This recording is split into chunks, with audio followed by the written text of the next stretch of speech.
আসসালামু আলাইকুম। ফাইনালি চন্দ্রগ্রহণের শেষ দৃশ্য এই মুহূর্তে একদম শেষ অবস্থায়।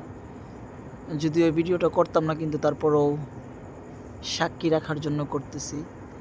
আমি এই মুহূর্তে নরসিংদীর আকাশে ফোনের ক্যামেরা ধরে রাখছি। আপনি কোন জেলা থেকে দেখতেছেন ভিডিওটা অবশ্যই কমেন্ট করবেন, এবং আপনার জেলায় আসলে শেষ দৃশ্যটা কেমন ছিল আপনারা অবশ্যই ফোনে পিকচার তুলছেন। আপনারা চাইলে ভিডিওর কমেন্ট সেকশনে পিকচার দিয়ে দেখাতে পারেন আপনার জেলায় বা কোন জেলায় কেমন ছিল শেষ দৃশ্যটা, একদম সর্বশেষ চন্দ্রগ্রহণের অবস্থা।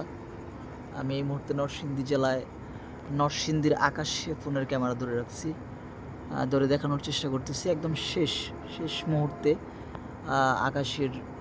আকাশের দিকে ফোনের ক্যামেরা একদম শেষ মুহূর্তে যে দৃশ্যটা দেখলাম, একদম পুরো চাঁদটাকে কিন্তু গ্রাস করে নিল চন্দ্রগ্রহণের শেষ মুহূর্তে দেখলাম যেটা, পুরো পৃথিবীটাই কিন্তু অন্ধকার হয়ে গেল। আমরা জানি না কতক্ষণের মধ্যে আবার আমাদের চাঁদটা ফিরে পাবো, হয়তো আল্লাহ পাকের নির্দেশ যখন হবে তখনই হবে।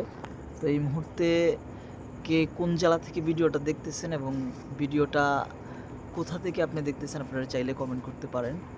একদম শেষ মুহূর্তে, সর্বশেষ মুহূর্তে যেই দৃশ্যটা আমি দেখানোর চেষ্টা করতেছি, এটা হচ্ছে নরসিংদীর আকাশে একদম শেষ মুহূর্তে ফাইনালি কিন্তু শেষ। চাঁদটা কিন্তু আস্তে আস্তে করে কিন্তু, যেটা রেড মুন বলা হয়েছিল, একদম রেড কালার হবে, লাল কালার হবে, সেই লাল কালারের দৃশ্যটা কিন্তু আস্তে আস্তে দৃশ্যপাট হচ্ছে। আপনারা হয়তোবা ভিডিওতে হয়তোবা পুরোপুরি ক্লিয়ার দেখতে পারতেছেন, কিন্তু অবশ্যই আপনারা যারা চন্দ্রগ্রহণ দেখার অপেক্ষায় ছিলেন বা দেখার জন্য বিভিন্ন জায়গায় বসেছিলেন, তারা অবশ্যই শেষ মুহূর্তে দেখছিলেন যে চন্দ্রগ্রহণের শেষ পর্যায়ে আসলে চাঁদটা কেমন লাল হয়ে গেছিলো। সেই লাল হওয়ার দৃশ্যটাই আমি আসলে মোবাইলে ভিডিও ধারণ করে আপনাদেরকে ভিডিওতে সাক্ষী থাকার জন্য আসলে দেখানোর চেষ্টা করতেছি। আপনি কোন জেলা থেকে এই ভিডিওটা দেখছেন অবশ্যই কমেন্ট করবেন। আমি নরসিংদীর আকাশ থেকে দেখানোর চেষ্টা করতেছিলাম।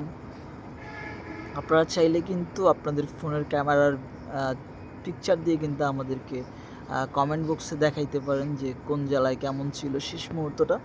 আমার শেষ মুহূর্তটা আসলে ফাইনালি এরকম যে একদম শেষ লাল হয়ে গেছে, একদম পুরোপুরি চাঁদটাই কিন্তু লাল হয়ে গেছে, এবং পুরো পৃথিবীটাই কিন্তু অন্ধকার হয়ে গেছে। যে অন্ধকার আসলে কখনোই বা কোনো কিছু দিয়ে আসলে আলোকিত করা সম্ভব না, একমাত্র আল্লাহ পাকের ইশারা ছাড়া।